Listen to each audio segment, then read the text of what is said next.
receiving a copy, and you can share that widely. We also encourage you to return next Monday, online only, March 21st at 7 p.m. We're going to be taking questions. If you have questions throughout the night, please feel free to put them in the chat box if you're online. If you're here, there's some paper at the registration table. And Joe and Martin McSween from AHS Addictions and Mental Health are going to be joining us next week for a question and answer, and also an opportunity for anybody who'd like kind of some one-on-one time to chat with Joe. There'll be that opportunity as well. Tomorrow, you'll be getting an email for those who've been emailed. Please fill out the survey so we know how it went. For those here in the audience tonight, thank you for coming, and I believe you received a feedback form in coming in. And there's also information there also on how to get involved in Rural Mental Health Network. Without further ado, our virtual presenter has an honorary doctorate from Laurentian University. He is the winner of the Courage to Come Back Award and was recently awarded the Meritorious Service Medal from the Governor General of Canada. Joe's life, however, wasn't always this good. In fact, 25 years ago, he pushed a shopping cart in Vancouver's notorious downtown east side as a homeless addict. Joe's story is one of perseverance, determination, and the resiliency of the human spirit. He's a living testament to the idea that anything is possible. Ladies and gentlemen, will you please welcome the Skid Row CEO, Joe Roberts.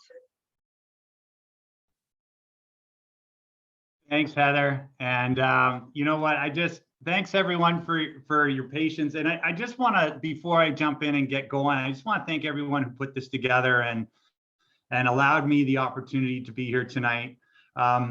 Just to wrap up, and I'm really glad you interrupted me, Heather. I'd have gone on for another hour and a half. But anyways, we got to fill some good space and talk about something really important, which is stress. And I'm happy to share those handouts with you. You know, tonight is a really good fit for my story, especially when we're talking about mental health, homelessness, addiction. It's real close to home for me because it's been my journey. And so I'm excited to be here today. I get a chance to share my story all over the place, but tonight is a really good fit. I have to tell you something funny that happened to me though. About, I don't know, maybe 8 years ago, I had to speak to the Alberta Engineering Association. And this is the people that build bridges and tunnels and infrastructure throughout the province of Alberta. And so I live in White Rock, BC. And so I flew to Calgary, and I was driving my rental car up to Red Deer where the conference was. And I was thinking to myself, what is a guy who was homeless, who lived, under bridges and tunnels for 10 years of his life, say to people who build bridges and tunnels? And the best thing I could come up with was, yeah, thanks for your support when I needed it. Anyways, I have a very dark sense of humor. Some of that might come out tonight. I don't know if you can relate. I get nervous even doing virtual presentations, which you think about it's a little absurd, right? But when I was a little kid, how I dealt with humor or how I dealt with being uncomfortable is I used humor. So if I was cracking jokes or goofing off, it's usually because I was uncomfortable in my own skin, right? And that still comes out today. I was in Ontario several years ago, and I was at this head table with this real fancy upscale event. And on one side, I had the OPP commissioner, like the top cop of the province. On the other side, I had the Lieutenant Governor of Ontario. And the waiter says to me, "Would you like a drink?" And I'm thinking, well, I've been in recovery for a long time, and in front of me was like 900 police officers, so probably not the best place to start drinking again. So instead of saying no, thank you, which is what I should have said, I said I can't. And the guy says, "Why can't you have a drink?" And so now I gotta lie because I don't know how to tell this guy my life story. I said, "Well, I'm allergic to alcohol." He says, "You're allergic? What happens when you drink?" I said, "I break out in handcuffs." And I look over and the commissioner, he's spitting his drink out, but I looked on over this way and the lieutenant governor either didn't think it was funny or didn't get it. Anyways, that's my story. You know why I start with humor? Humor is probably one of the most important things. I don't know, it's been missing for a while, hasn't it? Last couple of years has just not been a lot of funny. And I think humor is one of the greatest weapons that we can take to adversity, challenge, and change. And I've never been laughing and depressed at the same time. I haven't, and I go through ups and downs. I still battle bad and dark, sad days. But I find that when I hear laughter, it's audible hope. And I think that humor is one of the greatest weapons that we can take to adversity, challenge, and change. And it definitely lightens up a dark day. And so I use it as often as possible. And it's important for me because for a lot of years in my life, there wasn't anything to laugh at. In 1989, this is a picture of me. Can you see that, Martin? Give me a thumbs up if you can see that. Yeah. That's a picture of me. I pushed a shopping cart in Vancouver's downtown east side. I was addicted to opiates, and I collected cans and bottles to support a drug dependency, and I lived under the Georgia Street Viaduct. And if you would have seen me in those days, I would have challenged your belief in what's possible, because I really struggled with so many things. In my darkest days, I struggled with mental health and suicide ideation. I got to a place where I was so dark, down a dark hole, I didn't feel like my life was worth going on. And before I get going too much into this, I want to say that I'm not here because I'm a special guy and I pulled my socks up. I'm here today because of over 10,000 people who were there to support me. And the heaviest thing that I ever lifted in my life was that phone to call somebody and ask for help. Right. Now, my life didn't start in the downtown east side of Vancouver. I actually grew up in a really nice, tiny little town in north of Toronto, an hour and a half north of Toronto. That's me in grade 2 at Monsignor Castix Elementary School. I grew up in Midland, which, you know what, I know some of you are on the line. You're really from remote communities where, the zoo is a chicken. And, all it is it's, stop sign, probably not even stop sign. But it was a small town for me, 5,000 people. And life growing up was good. Waiting for me at home, I had this awesome family. I had a dad who was incredibly loving and supportive, and a mom who was a homemaker. She could have had a career, but she wanted to be mom. And I had an older brother and a younger sister. And for the first 8 years of my life, things were perfect. My dad was this really great guy. He was so supportive. He was a hockey coach, baseball coach, the kind of dad that's just so invested in his kids, right? I remember summer vacations in Atlantic Canada. My dad used to say things like, I love you, you can do and be anything. For the first 8 years of my life, it was perfect. And then one day in 1975, we got a knock on the door, and just like that, our lives changed forever. We were told that Dad died suddenly. He was 35 years old. Now, we never had a lot of money growing up. We weren't poor, but we weren't rich. We were lower middle class. But literally overnight, now we were below the poverty line. And, my mom was left with this job of raising 3 kids on her own, ages 5, 8, and 11. And I remember for the first time in my life, at that young age, I started to feel anxious. And I think I was picking up off the energy of my mom, right? And I can't imagine how scary that must have been for Mom. Like overnight, she lost the love of her life, but our family lost our economic security. And so my mom did what she thought was best. And within a year, she remarried. The problem is the man who came into the home next wasn't anything like my dad. He was a violent, abusive alcoholic. And so I went from this father who would say things like, I love you, you can be and do anything, to a man who would say things like, you're stupid, you're dumb, and you'll never amount to anything. And I was 8 years old, 9 years old. And I believed him. And the thing that I understand today is that if you can get a child to believe a lie about themselves, you can predict some of their poor choices later on in life.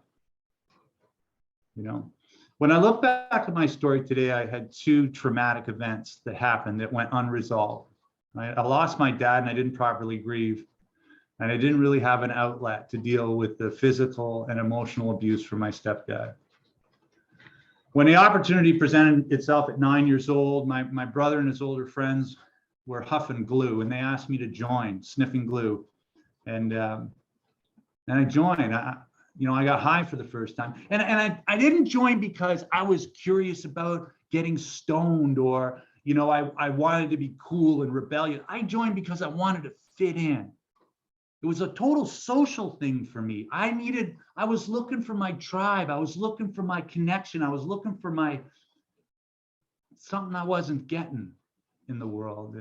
And I went home intoxicated and stoned. And my stepfather came in from a day of drinking like he always did, being violent and aggressive and intimidating. And for the first time in my life, I wasn't afraid.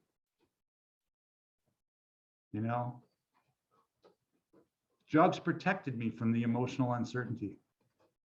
I want to stop here for a second. The last 2 years has created so much emotional uncertainty for people. I mean, just think about the barrage of stuff that we've had to deal with. And so it's only normal and natural for us to look for ways to deal with that. We don't do well when we're afraid or anxious. When we're dealing with economic insecurity, war in Ukraine, the pandemic, the vaccine, all of this stuff is just hurled at us. And for those of us working, some of us are just working like 140 hours every 2 weeks. And so it's normal and natural for us to look for a way out of that. And that's why we see such an uptick, in recreational drugs and drinking and eating and binge watching Netflix. All of these things are very normal and predictable. What I have found in that moment is I found a way to protect myself from the emotional uncertainty. So it's a place that I ran to for the next 15 years of my life. I jumped in the deep end of addiction with both feet. At the time I was 15, I was angry. I was coming out sideways. I didn't get along with my stepfather. And at 15, I got kicked out of the house. At 16, I got kicked out of school. At 17, I got involved in the criminal justice system. There was one really good thing in my life back then, and only one. I had all of this damage that is now being created from this, not able to deal with my emotions and using alcohol and drugs to deal with, mental health and grief and trauma. But this one thing I had going on in my life was a girl I was dating in grade 10. And what was wonderful about this relationship is with her, I could be myself. With her, I could let my mask down and just be vulnerable. And she saw something in me, but my behavior became more and more erratic until finally, she said, I'm not going the direction you are. And we broke up. And I remember being just like heartbroken. And so there I was at this time in my life, I was living in Barrie, and I'd worn my welcome out in this small town and decided I was going to go to Vancouver. It was 1986 and the World's Fair was on, Expo 86. And so I got on a bus and I went all the way across the country, and I got out on the Greyhound station. It used to be on Georgia Street in those days, just across from the Sandman near the big arenas. And I went down to this little park and the sun was coming up. And I had this feeling of aspiration, it's like, yeah, Vancouver, man. Like, this is where I was going to make it. And little did I know that I'd now moved away from all of my support system. And that park ended up being my home 3 weeks later. And not too long after that, I was actually living underneath the bridge, the Georgia Street Viaduct. That's the bridge that runs in between BC Place Stadium and GM Place. And for the next several years, I was that guy you'd see rumbling his shopping cart, digging in dumpsters, garbage cans, collecting cans and bottles. I never planned on my life turning out that way. And, for so many years, I just didn't have an answer. I wanted to break free, but addiction had its grip on me. And it wasn't, I always would wake up in the morning with good intentions, but and never seemed to follow through. And 3 days before Christmas, 1989, I had one of the worst days of my life. You know, I was beginning to go through withdrawal. And I know we have some people on the call, so I don't want to trigger anyone, but you know, I was going deep into that withdrawal experience. And for those of you who don't know what opiate withdrawal is like, the best way I can describe it, it's like the worst flu you've ever had times 100. You get dry mouth, you get achy bones, nauseous, can't sleep, right? And this high level of anxiety, except you know that $10 will make it go away. And I was out of money and I was out of ideas, but I was hurting really bad. And I was sitting on that park bench in the pouring rain, rocking back and forth, thinking, where am I going to get $10? I didn't want to steal because that's not who I was, but I needed $10. And I didn't want to go climbing dumpsters for 6 hours to get $10 worth of recycling. And I looked down at my feet and I came up with a solution. And when the bar opened across the street, I walked in and walked out 10 minutes later, having sold the only item I had left in the world that was worth anything. It was the boots I was wearing. You know, I remember when my foot hit that cold concrete sidewalk. It was 3 days before Christmas. I know because it was my brother's birthday. And I didn't have the courage to phone. And I just didn't, you know, I just didn't want to be here anymore. I didn't want to die, but I didn't want to hurt anymore. The pain is just like so much, right? And I remember in that moment, I reached out and I asked for help in the form of this little prayer. Now, I'd never described myself as someone who's deeply religious, although I do follow a spiritual path. But that day, in my desperation on that street corner, I cried out and asked, I said, God, give me a second chance, man. I don't deserve it. I know I don't. But if you give me a second chance, I'll make the most of the opportunity. And I promise I'll do something to pay it forward. The next day, I connected with folks in the community at a drop-in sort of place that they had on Hastings Street, and they connected me with my mom. And my mom flew out to Vancouver. She scooped me up off the street. I was 165 pounds. I had sores all over my face. And she said, let's get you the help you need. And she brought me back to Ontario, where I entered a detox facility, a recovery center. That's when my life began. You know, when I look back on it now, that was over 31 years ago. And one of the things when I talk about that experience is that for so many years, I got good things growing up, but one of the two things that I was raised with that were absolutely categorically incorrect were this. You know, I was taught in my family and greater, like, extended family, that men don't feel or express their emotions. So when I had pain and stuff, I wasn't allowed to validate that.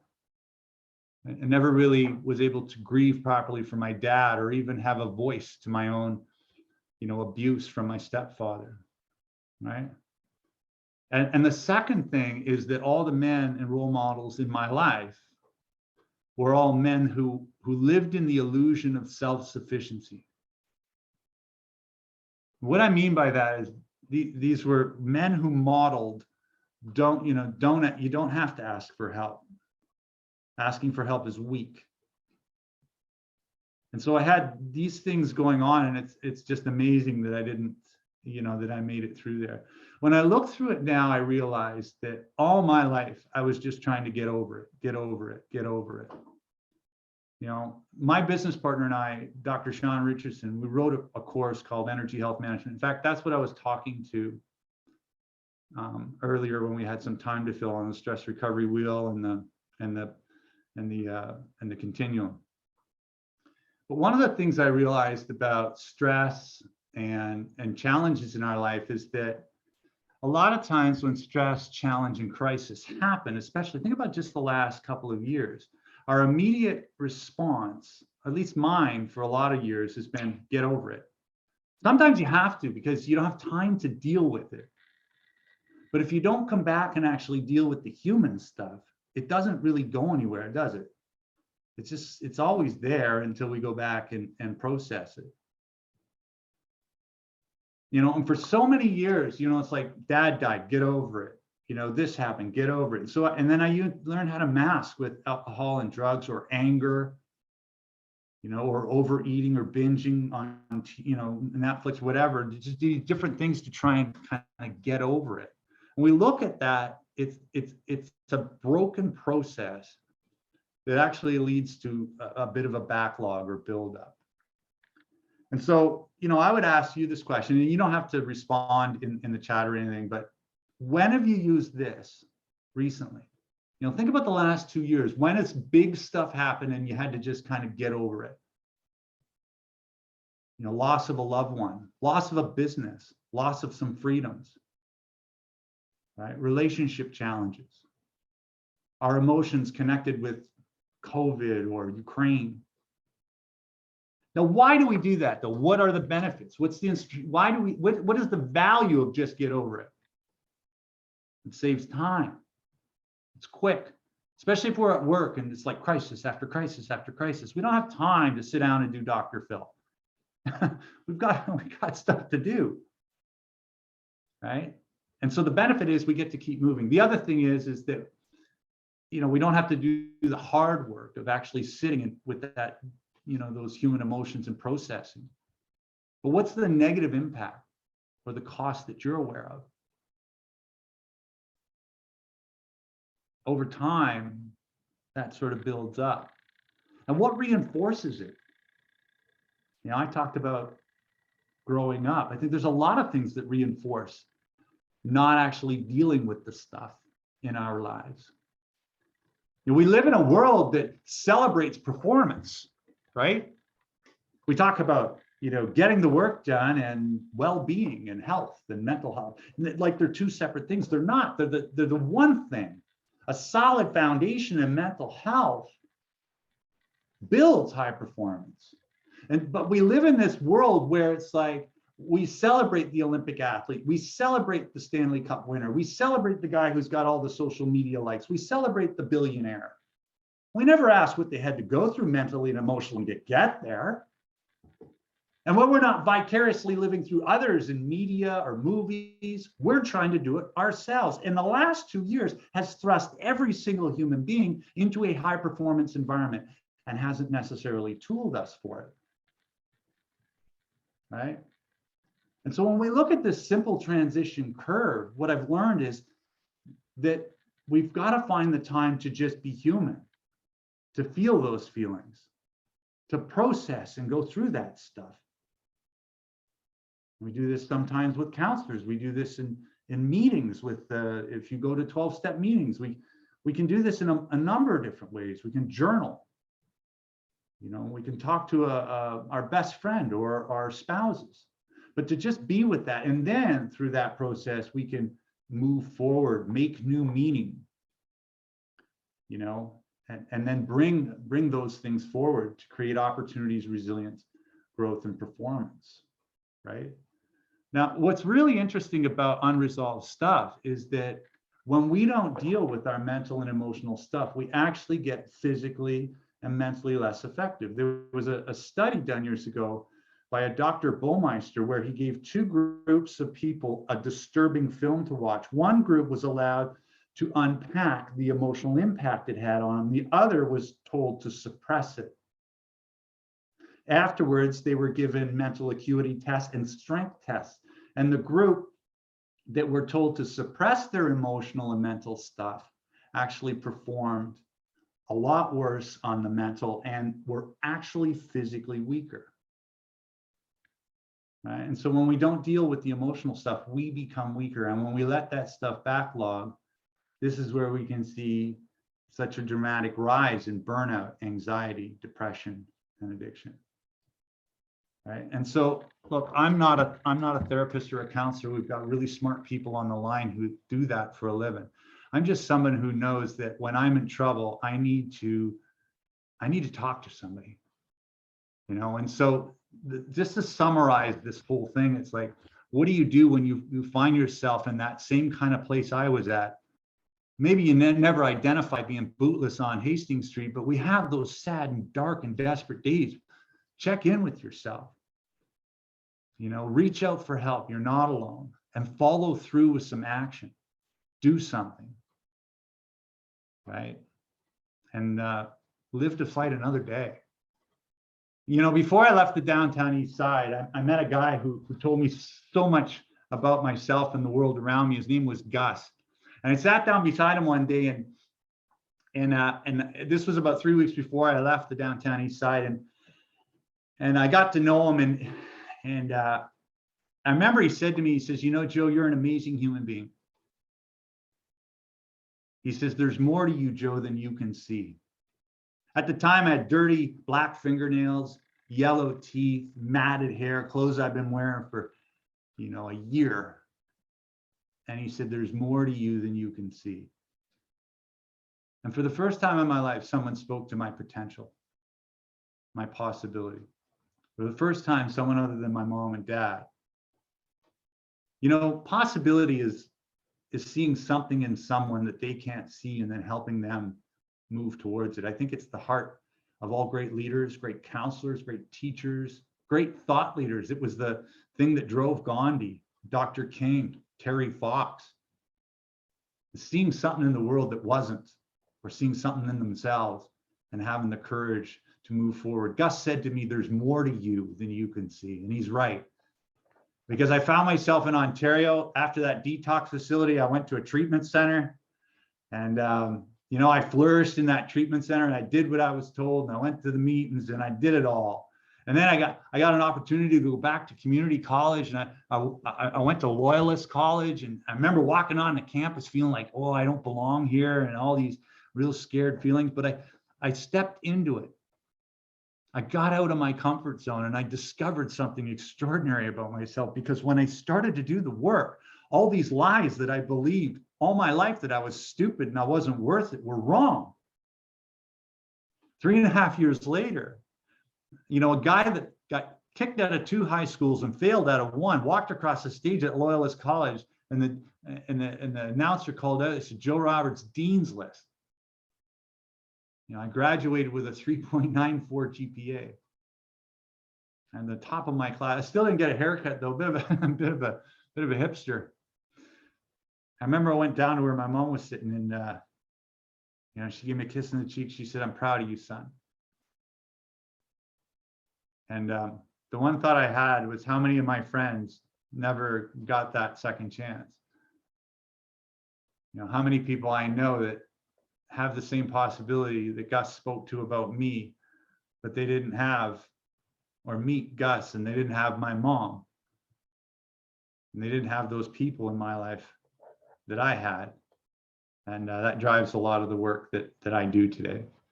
Anyways, after graduation, I needed to get a job, and so I decided to come back to Vancouver. I got my first job selling copiers for Minolta, and I did that for about a year, and it was fantastic. Turns out that my street experience actually set me up and had all these transferable skills that I ended up doing really well in business sales.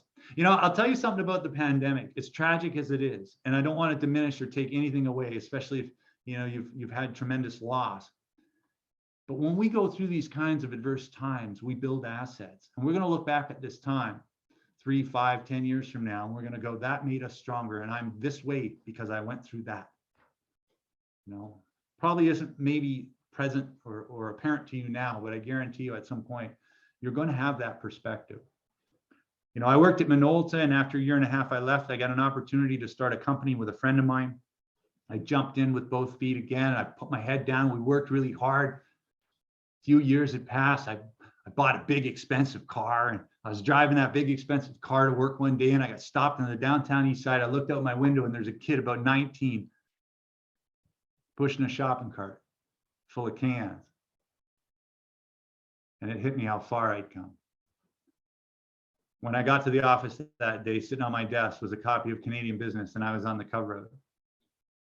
In less than 12 years, I went from a guy pushing a shopping cart, addicted to drugs, struggling in every manner you can imagine, to having more success than I could have ever dreamed of in my life. I believe in possibility. I believe it for you and me. There has never been a moment, nor will ever be a moment in your life or in any life in all human history where you cannot change the way you think and change your next action. And that's a truth. And so, what does that mean? It means that at any given moment, there is a new possibility on the horizon. In 2003, I left the business world. I wanted to do something to give back.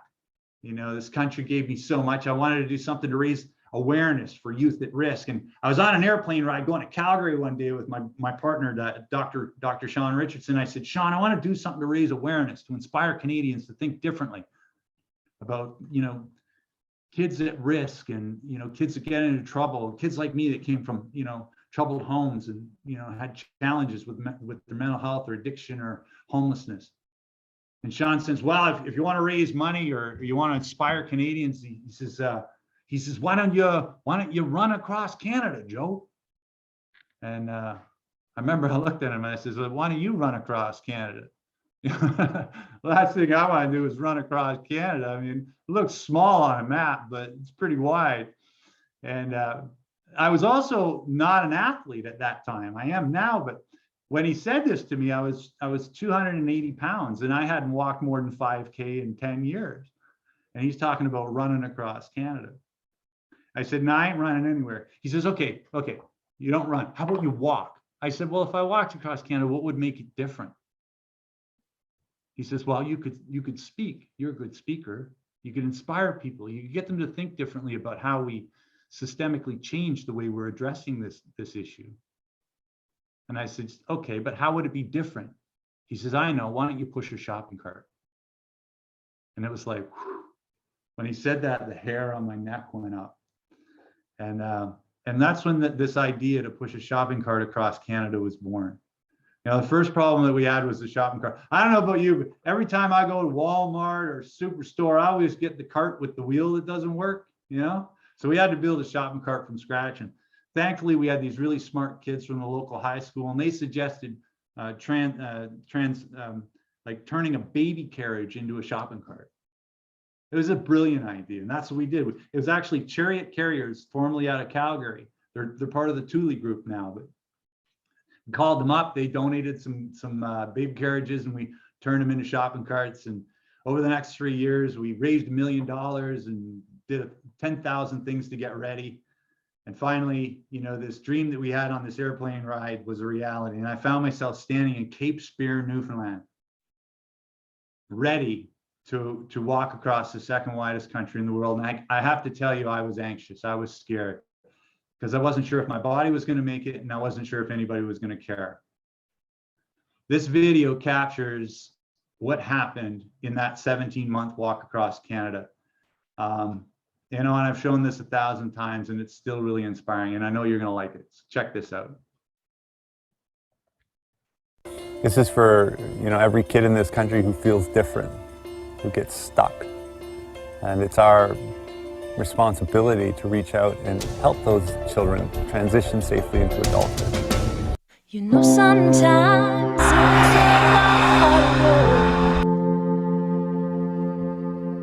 it's coming over the bridge, here we are, and there's Joe. Push for change. Have courage to fight the people around you care. There's no wrong or right, just a love that we can share. Ain't no pain, how we've suffered along the way.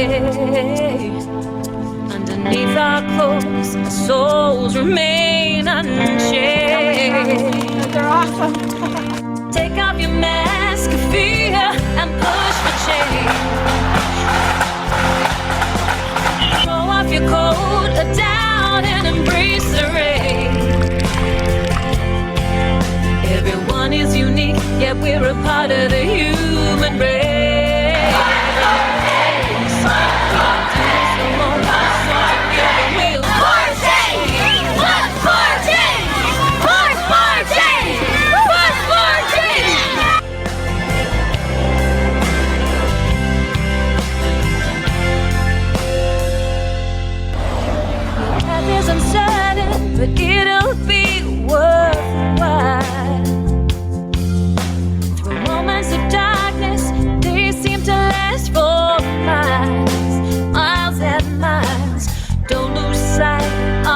brilliance that you are.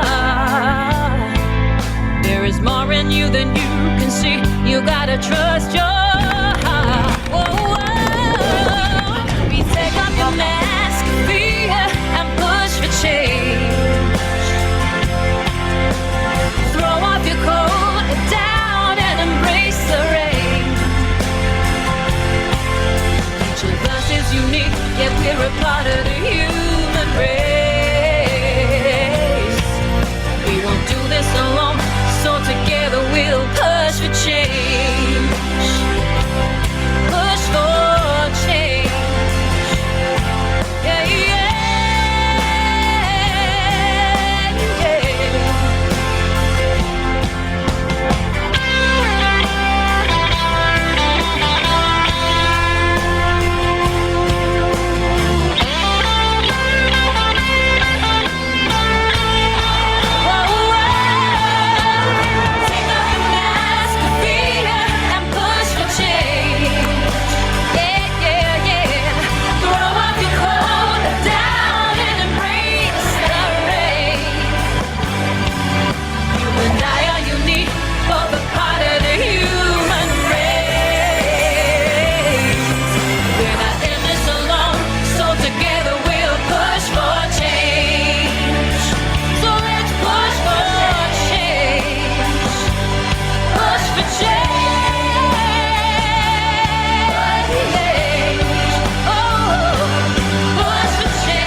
When the campaign was over, I had walked 11,375,000 steps. Not bad for a non-athlete. By the way, I didn't lose 1 pound, but that's a whole separate conversation about wellness and diet. But what was amazing is not that I walked 9,000 kilometers, it was engaging in communities.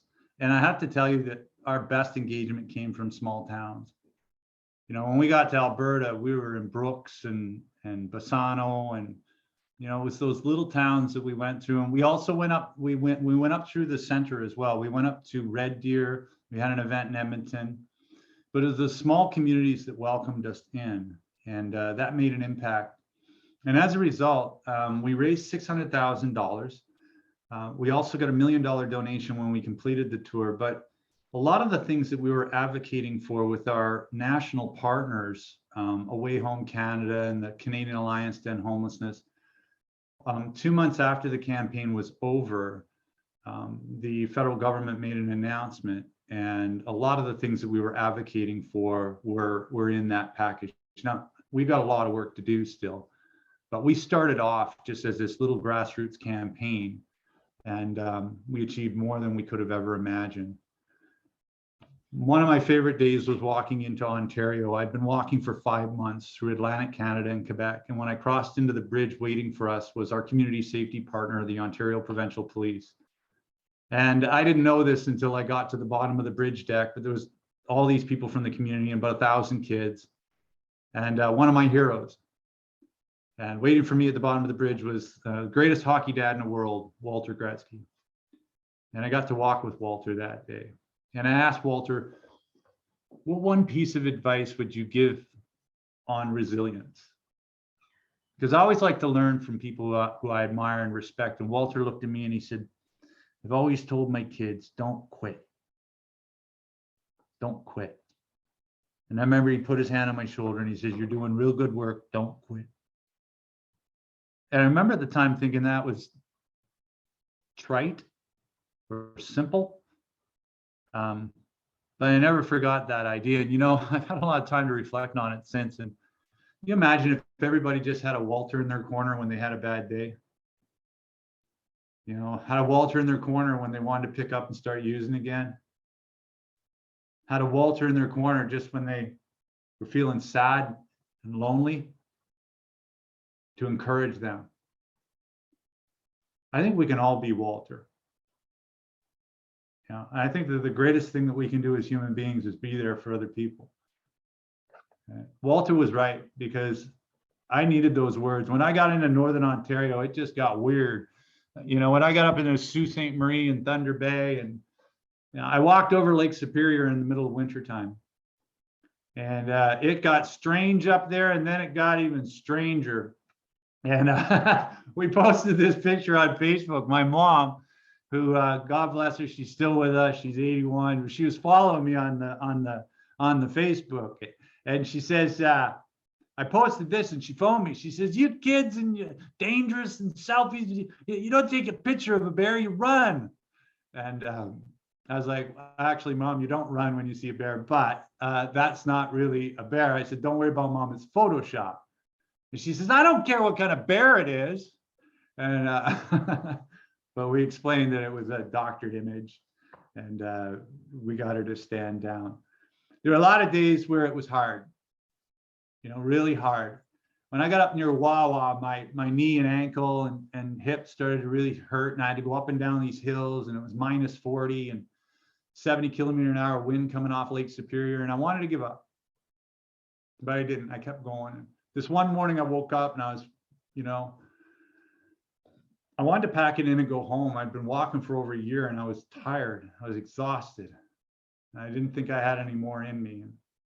And I kept walking, and I connected to the reason why I was doing this. And it wasn't about walking across Canada. It was about doing something for young people. It's about being a voice. It's about raising awareness, you know.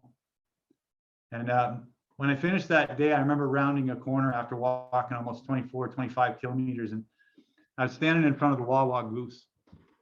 And if you've ever driven across Canada, you've stopped here. I know you have. You got a picture somewhere of you standing in front of that dumb goose, right? We all do.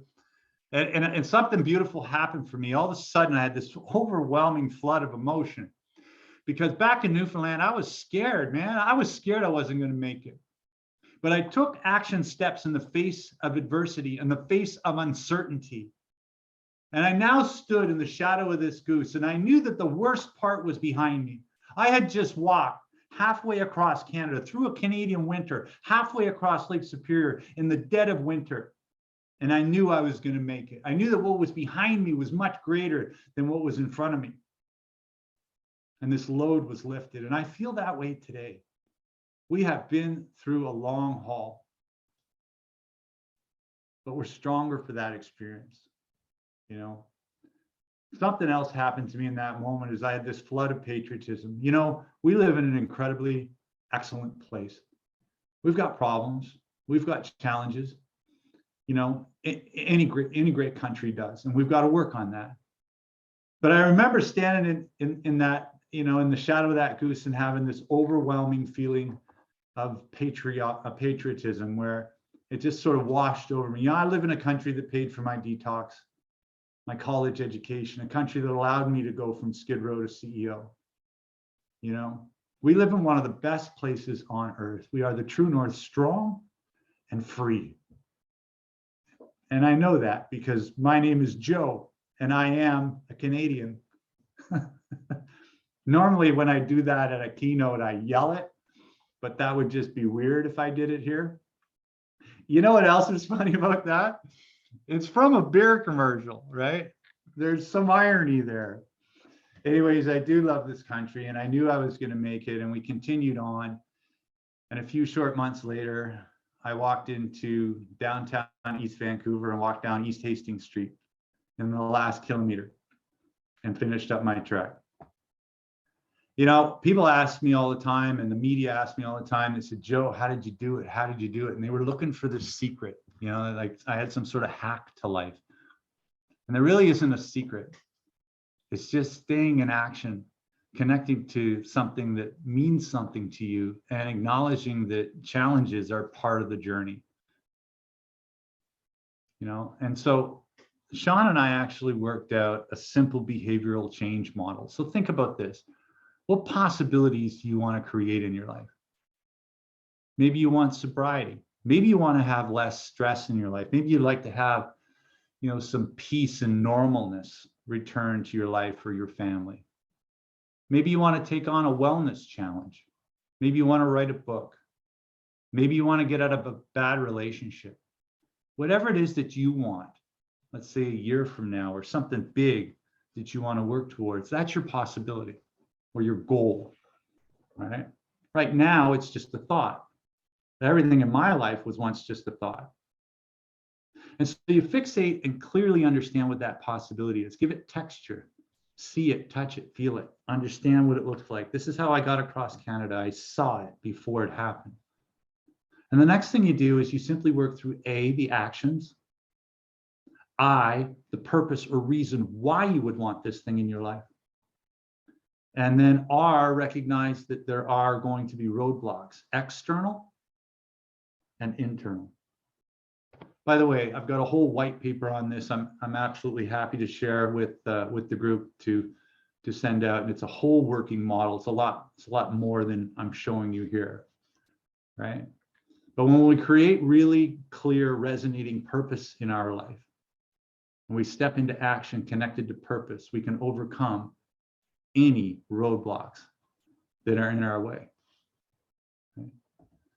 Last thing I'll leave you with is what the Push for Change meant to me. I was walking along on a really cold, rainy morning in Newfoundland. Newfoundland gets a lot of wind and rain.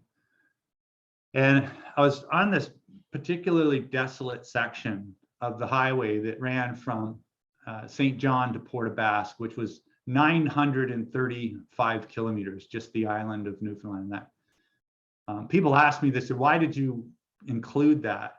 Why didn't you start your walk in Halifax? And I said, because Canada doesn't start in Halifax. Canada starts in Newfoundland.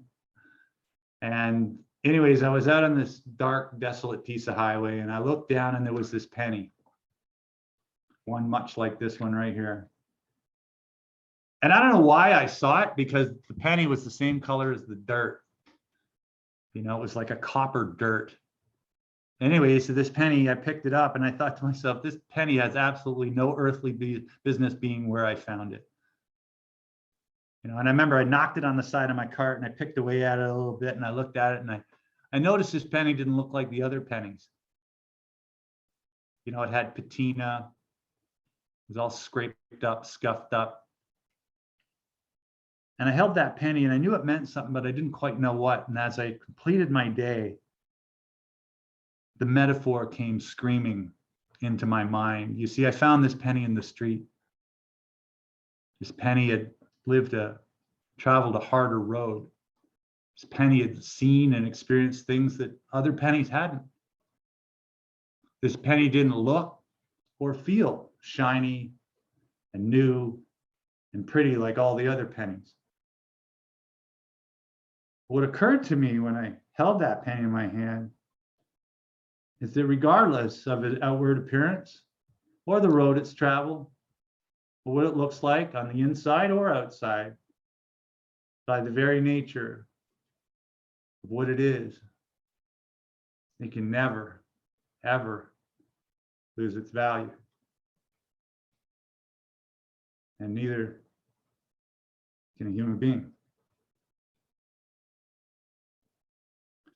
I gave that penny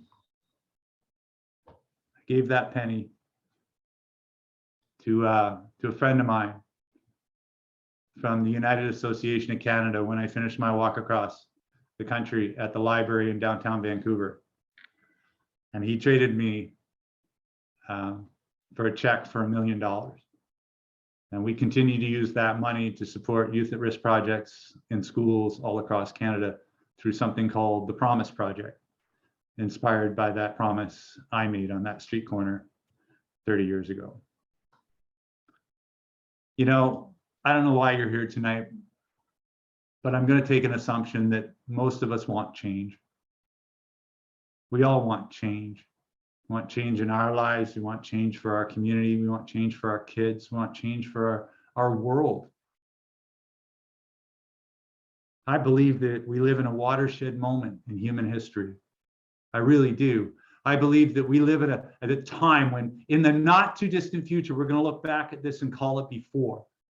As each one of us wakes up to what's possible for ourselves, what's possible for those around us, and then have the courage to pick up the mantle that's our opus, our push for change, and march forward with courageous action, we can change the world around us. But not a minute before we change ourselves. And the reason I believe that is I first had that thought sitting on a piece of cardboard, asking for change in front of the Thurlow liquor store. I'll leave you with a poem inspired by my friend Gus. He picked up a can and continued his walk. This man I saw today. With dirty hair and layered old clothes, he reeked of dreams decayed. With broken tooth and crackled smile, he mumbled for some change. I passed him by, this man I saw, picking through garbage today. You know, a wrong turn here and a bad choice there can lead the best to pain. Such is the fate of some, I guess, to live that life insane. Junkie bum, a wino scum, I have no time today. I'm off to live my life divine. I passed this man today. So off I walked beyond the block and waited for the light. Beside me was a hair salon with mirrors shining bright. I looked at the man in the three-piece suit staring back at me that night, for it was me looking nothing like that man I used to fight. For back those blocks left years behind before I found the key, I realized that man I saw was nothing more than me. Behind me is a broken man, a man you see now free. Life is grand when you understand. There's more to you. There's more to you. There's more to you than what you see. On July 26, 1991, I began a journey searching for the better part of me. And I found it, thanks to the better part of you. I don't know where you are in your journey, whether you're deep down in a dark hole or you're somewhere in between or you're killing it. I just want to encourage you. Everything that I just shared with you and everything I have in my life once only existed in my imagination. And by simply reaching out and asking for help when I need it, following some simple instructions and staying in action, I've managed to put together a life like no other. So I want to thank the committee for having me on, and for all of you for taking your time. That's the greatest compliment that anyone can receive, is time invested. I am going to be back here in a week to do a follow-up session. I've got two resources that I need to get to you. One is the AIR model. Two is the workshop notes on the stress and burnout. If you are on LinkedIn and you'd like to connect with me, it's a place where I regularly post good stuff. So if you have a LinkedIn account, come and check me out. And if you want to learn more about who I am and what I do as a speaker and workshop leader, you can find that out at skidrowceo.com. And I got one more special gift for you. Over my shoulder is the book, The Push for Change. And I have to tell you something. I'm partially dyslexic. I didn't learn this until I was in my 40s. So it's unimaginable that I've written 4 books. And this is going to be there's an electronic copy that's available to everyone who's on the call today. So we're gonna give you access, so you can get access to that book for free. And please feel free to share that with anybody, the access and the link, because I think the greatest thing we can do is encourage. And so if you can get this out to somebody who may need some inspiration, please. And I have to tell you, it was harder to write the book than it was to walk across Canada. It really was. It took me 2 years to write the book, but it took me 17 months to walk across Canada. Anyways, I will be back next Monday, March the 22nd. Thank you to the committee, and thank you all for being here today. I truly appreciate you all. I think I speak for all of us, Joe, when we just say thank you so much for joining us here in Drumheller and Starland County and sharing your story. I know it continues to resonate with me, the phrase that your friend gave to you, there's more to you than what you see. Thank you for that. Just as Joe's story talked about some of those places and people that he connected with along his journey, we invited some of our local folks to say a little bit more about some of those resources here in our community. I'm going to call on Martin McSween first. He is from Alberta Health Services, Addictions and Mental Health. And we've just asked our 4 folks tonight to share a few minutes, who they are, their work, sort of the on-ramps, what they'd like to share. So Martin, I'm putting you on the spot to go first. And thank you for being with us. Can you hear me okay? How do you follow up that, Joe? Wow, holy smoke. Thank you lots for this. And yeah, putting me on the spot. Woohoo, thanks, Heather. I'm an addictions counselor in this area, and our office serves Hannah, Drumheller, Three Hills. I go out to Three Hills once a week. I was there today and there tomorrow, 2 Mondays a month, and every Tuesday. I also, with my colleague Trina in our office, are tobacco specialists. So we run a tobacco supports group, cessation. This is the second time around that we're doing this format virtually, and just started our group today. So that's kind of neat. We have a group that's going, and so that's kind of fun and exciting with that. We have a lot of experience between the two of us with tobacco cessation. I have a keen interest in cannabis and have always been involved with alcohol supports. And in our office, we also have Jerry and Trina run a men's group, usually mandated 15-week intensive program dealing with anger management, control, looking at change. Really good. Jerry's been, he opened our office 45 years ago, so he's well versed in addictions and addiction supports. We also work with people who are concerned significant others who are impacted by other people's use. So parents, grandparents, spouses, kids who are impacted by somebody else in the family or friends. And that's often forgotten and not known about with our office. And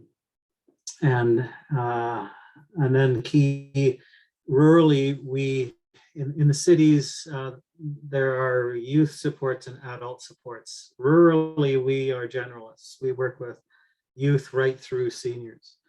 And so I have youth, adults, seniors on my caseload and work that way. A big piece too of our work is prevention. So interactive, experiential, hands-on work that's fun, engaging, critical thinking with schools, community, workplace,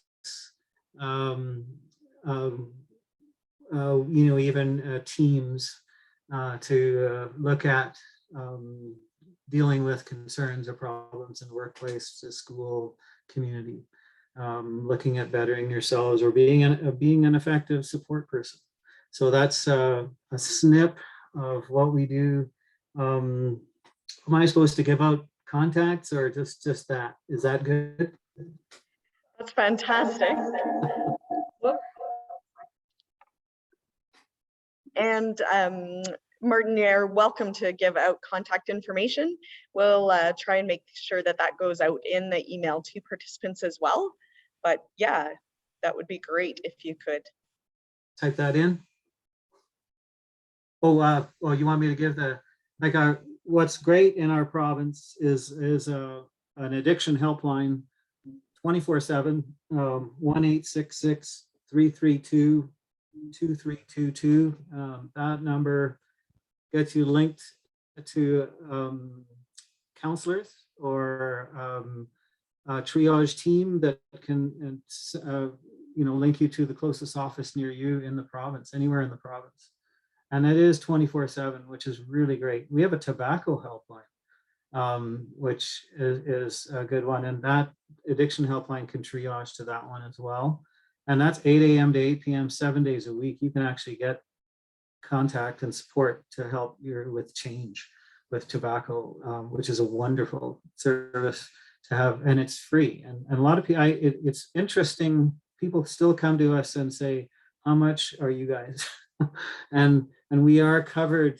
I mean, there is a cost, but we are covered in Alberta, and it's part of our health services, and it is accessible and free. And often parents of youth are surprised by that. Addiction inpatient treatment, we refer to inpatient treatment for youth is free. It's 90 days and it includes school. There is a young adult treatment program that is also free. That's 18 to 24.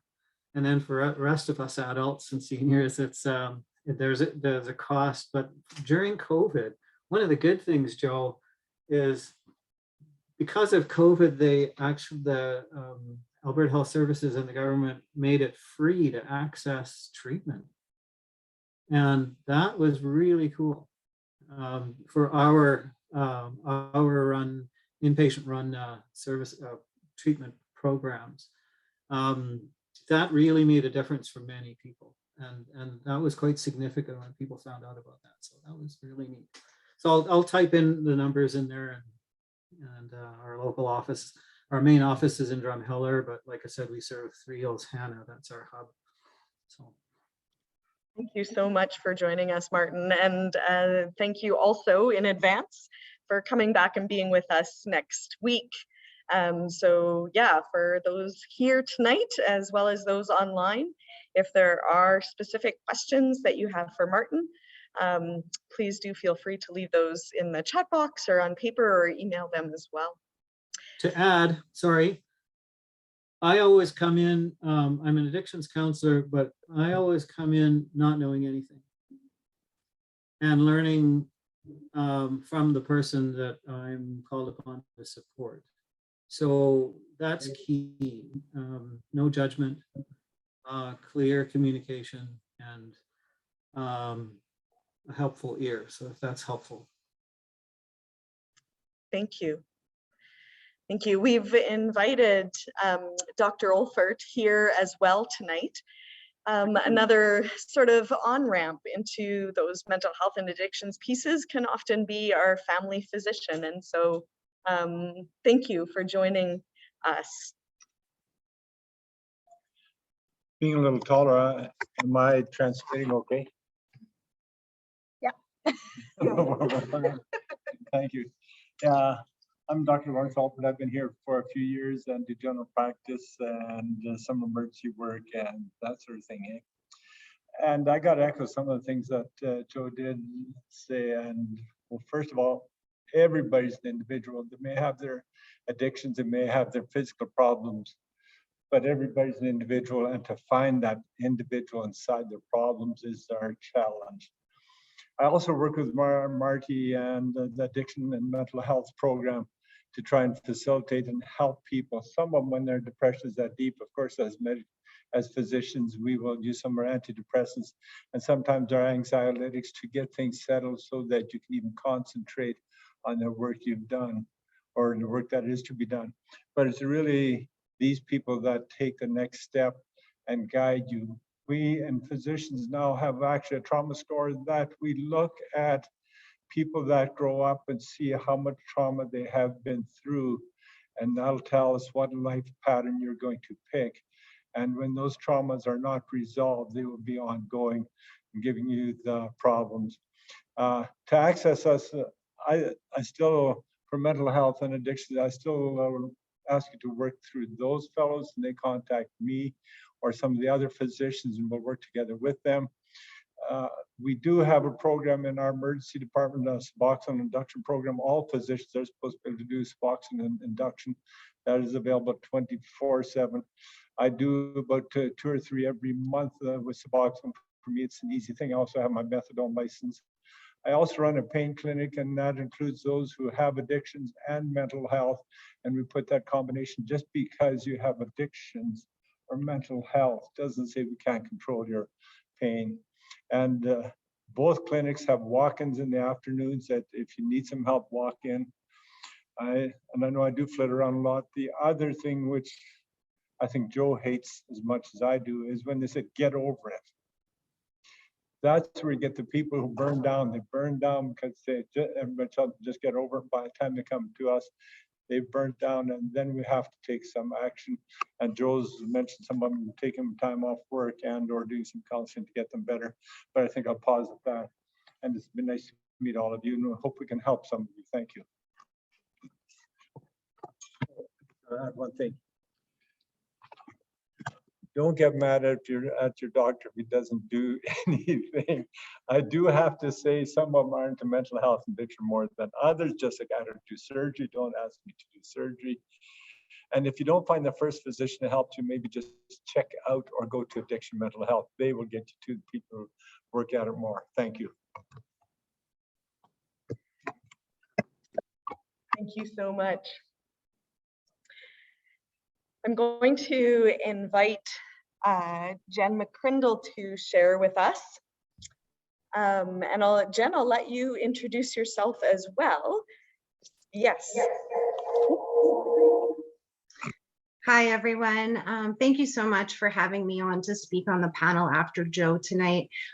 Joe, thank you so much for sharing your story. I appreciate your resilience and your ability to share what you've been through. Yeah, thank you so much for speaking to all this tonight. I am also someone with lived experience. I've been in recovery now for about 12 years with the help of the methadone program, and have been a harm reductionist pretty much that whole time since finding recovery. So I work at Turning Point Society of Central Alberta, which is based out of Red Deer. The position I have now is Rural Harm Reduction Outreach. So we are responsible, myself and a coworker, are responsible for 94,000 kilometers of the Central Alberta zone. We work from Rocky Mountain House and reserves out there, all the way east to the Saskatchewan border, up to Wetaskiwin, Camrose area, and as far south as Drumheller, Three Hills, Carbon area. Most of my work, I would have to say, is in Drumheller. I'm very, very busy in Drumheller. I'm there every other week. I see lots of people consistently. Yeah, so Turning Point has been the leading harm reduction agency in Central Alberta for over 30 years. And just as I just wanted to define harm reduction in case anyone isn't familiar with it. It's defined as a set of practical strategies with the goal of meeting people where they are at to help reduce the harms associated with risk-taking behaviors. So most of the people that we see and work with are in active use. That's not to say that people don't find recovery. We see that all the time, but I think it's important to note that everybody's recovery is different. And we really need to meet people where they're at to keep them as safe and healthy as possible while they're in active use. Some cool things about my job, and I'm sorry, I probably could talk about this forever. We work with individuals, and so we do mobile outreach, obviously with that big of an area. So I will load up my car with harm reduction supplies, safer sex supplies, naloxone, and literally drive to meet people wherever they want. I don't go into people's houses, but I'm absolutely fine to meet people outside their houses and parking lots, whatever works for them. We really try to be as low barrier and flexible as possible so that people are willing to access our services and supports. We do sharps disposal, which we'll start to see now that the snow is starting to melt. We'll find sharps on the ground, and if you in Drumheller need a hand picking any up, I know sometimes it's happened in the past that there's been a large quantity of needles. Please do contact me. I have no issues to come and pick those up, or I can find somebody that will, and get them disposed of safely. We do a lot of safer using education, and that's not necessarily to teach people how to use drugs because they know, but how to prevent the health issues that come along with using substances. So that can be things like skin conditions, abscesses, endocarditis. We're really trying to provide people with supplies, new supplies, so that we can keep their health in check, keep them as healthy and safe as they can be.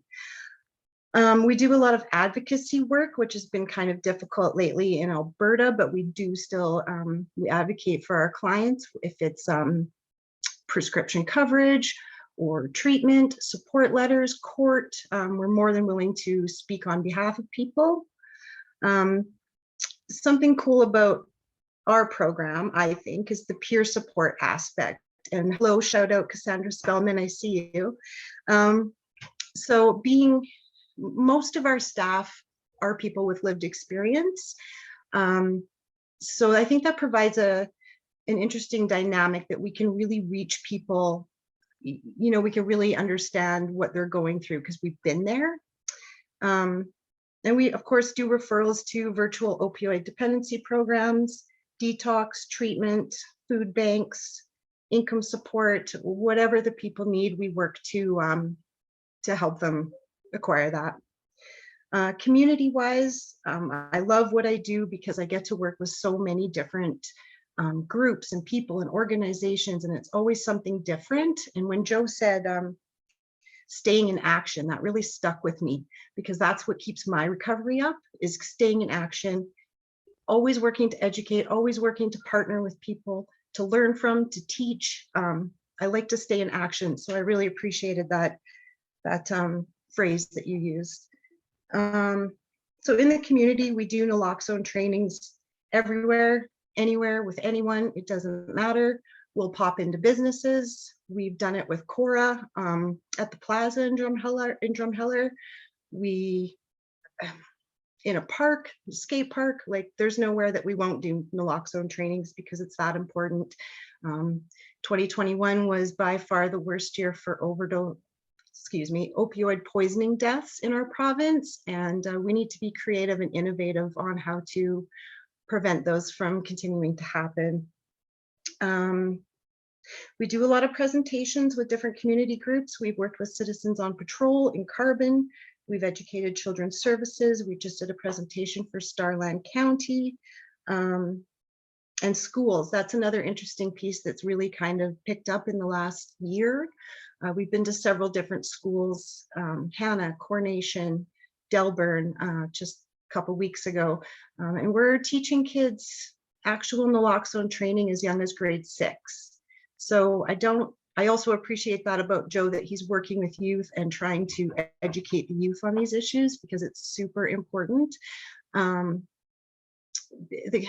Youth can't help or step in and reverse an overdose if they don't know what to do. And it really is so simple. So to have the opportunity to go into schools and be able to talk to kids about stigma, about harm reduction, about reversing an opioid poisoning, it's been just such a blessing to be able to do that with our youth. And I have kids, I have a 12-year-old, I talk to him all the time about substance use and, how do we talk about people who are using?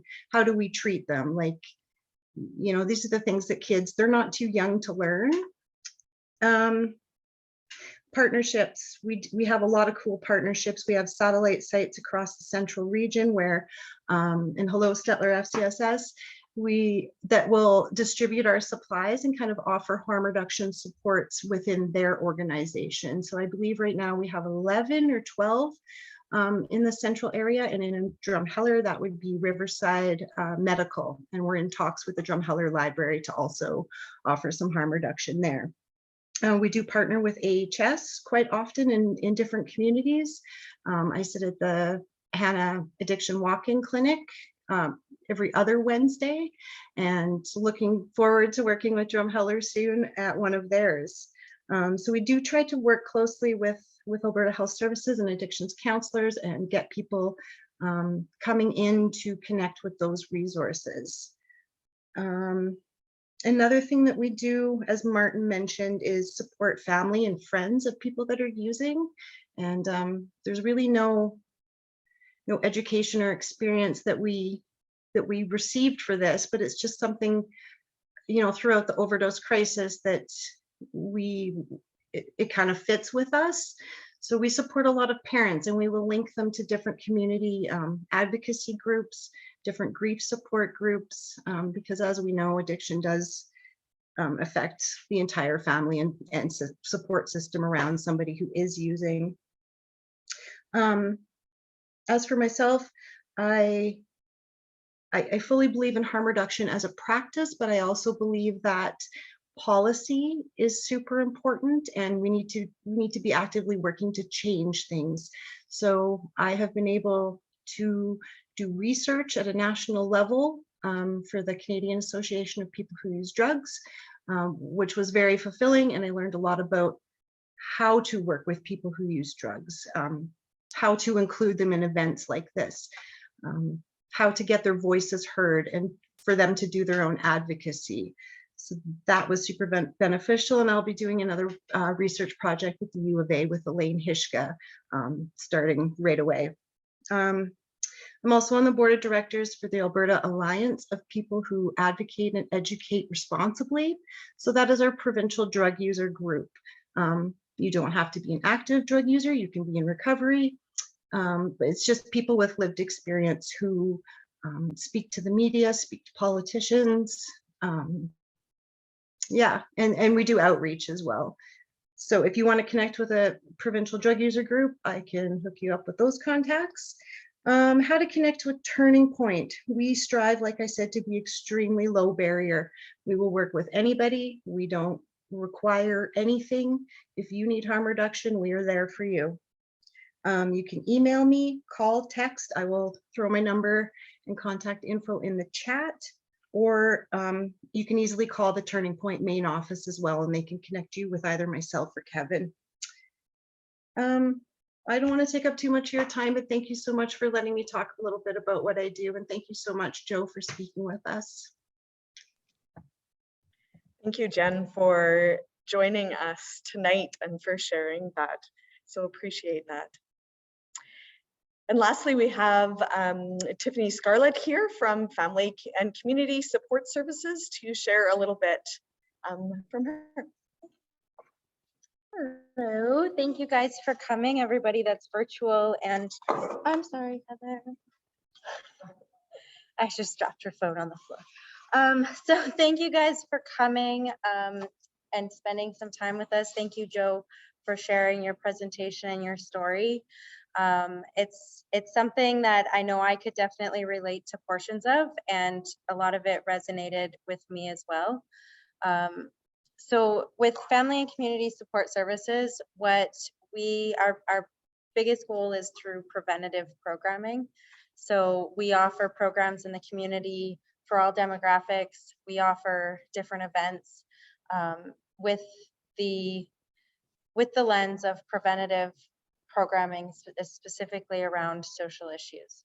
So we want to prevent isolation. We want to prevent mental health struggles. We want to prevent a lot of different items that are even kind of a little bit more less severe on the spectrum, such as feeling connected to the community, because those are things that really can spiral. And if you feel connected to the community and you feel engaged in the community, you feel appreciated by the community, you oftentimes will develop a social support group out of that and become more familiar with the resources that are available. So that's one of our goals, is to help to build a community where people feel engaged, people feel welcomed, people feel at home, and that they can call on their neighbors and their support system. So we do a lot of partnerships as well, especially for the more intense supports. We don't offer direct delivery for things like counseling or addiction supports like some of the other people here, but we work with those other agencies to be able to connect people. So one of the best ways I think we could describe FCSS is that we want to walk alongside you in your journey to find those supports. We don't want to be the people that say, oh, just call this number. We want to help you to connect and to build those connections in an authentic way. We also, through our FCSS office, we help people connect with financial supports, food security programs. We connect you, if you call with a problem that you are dealing with, we will do our best to build those connections in any way that we can. So the calls vary for numerous things. We've had calls just last week of people who need help paying their utilities. They're going to be shut off. So we try to help connect you with the support that's going to do that. We had a senior who called and said that their pipes exploded. Okay, that's all right. We'll figure out how to fix that problem. We can't physically do it ourselves, but we will walk beside you to the solution. When it comes to addiction and mental health specifically, we like to hear the feedback from the community so that we can put those preventative programs in place that are addressing real needs in the community. So sharing what you think is a need, sharing resources or supports that you've seen in other communities that you really want to have here, give us a call and we will we'll look at the situation and try to bring that here if it's something that's going to make a positive impact. We have a variety of phone numbers and contacts, so I feel like it would be best if we just list them in the email out to all of the participants, but we do have a generic phone number and it's 403-823-1324, so 823-1324, and that would bring you to our admin assistant who can then connect you with the most appropriate person. In terms of seniors, we also have a seniors program coordinator actually at the library here at the BCF, and her direct line is 823-1317. And so either of those numbers, the 1317 will certainly get you a seniors coordinator, but the more generic 1324, she'll be able to connect you with our youth coordinator, with our community development coordinator, with our poverty reduction coordinator, with our manager, our events coordinator, whoever you feel like you need to connect to, she can be that person to help build that connection and link you to whoever it is that you're wanting to speak to. So you don't have to give a lot of information to Heather when you call. You could say, I was at an event in town and I'd really like to speak with Heather, this Heather. Our admin assistant's also Heather. I'd like to speak with Heather because she's a familiar face. Or I'd like to speak with Afolabi. Maybe you met him while you were here, or with Tiffany. You can only call me till Friday. After that, you will be connected to April Harrison, who was the FCSS manager, CDSP manager prior to 2021, and she's returning. So she's definitely connected in the community and has a lot of information on resources, and is a great advocate. I'd say absolutely a great advocate for people who are experiencing difficult situations or in vulnerable situations. So we'll list those details later. And just one more piece before I go, we do also have wellness programming and funding for that. So we offer subsidy for recreation fees through the Recreation Fee Assistance Program, which gives you not only access to the BCF and the Aquaplex, but also you could be eligible for what they call a scholarship, and it gives you funding to be able to use towards the programming that they have here. And there's a lot of benefit from doing those programs. The benefit of being able to connect with other people, attending a program on an ongoing basis gives somebody in your world who's gonna check in on you if you just all of a sudden just stop showing up to their programs. There's also a lot of benefit holistically from doing things like Zumba classes or yoga classes or the fitness programs that they have running at the pool. And then we also have the counseling subsidy. So we offer some subsidy towards counseling through Wheatland County Counseling. The Family Resource Network also has their own there, but ours kind of is the catch-all for people who don't fit into the MH Enterprise or the FRN subsidy. We're a great number to call if you're not, like if you're a single adult who wants to access the counseling subsidy. The other pieces that we offer directly do include some food security as well. So contacting the FCSS or CDSP department, as we're known at the town office, would allow you access to any of those subsidy programs, because once you are approved for one, you actually qualify for all of them. So if you decide that maybe counseling's not really where I want to go right now, but I'd love to join the gym, you would still technically fall into approval for that as well. And if it's something you change your mind and decide you want to try out, you can, with no pressure, no commitment. It's okay.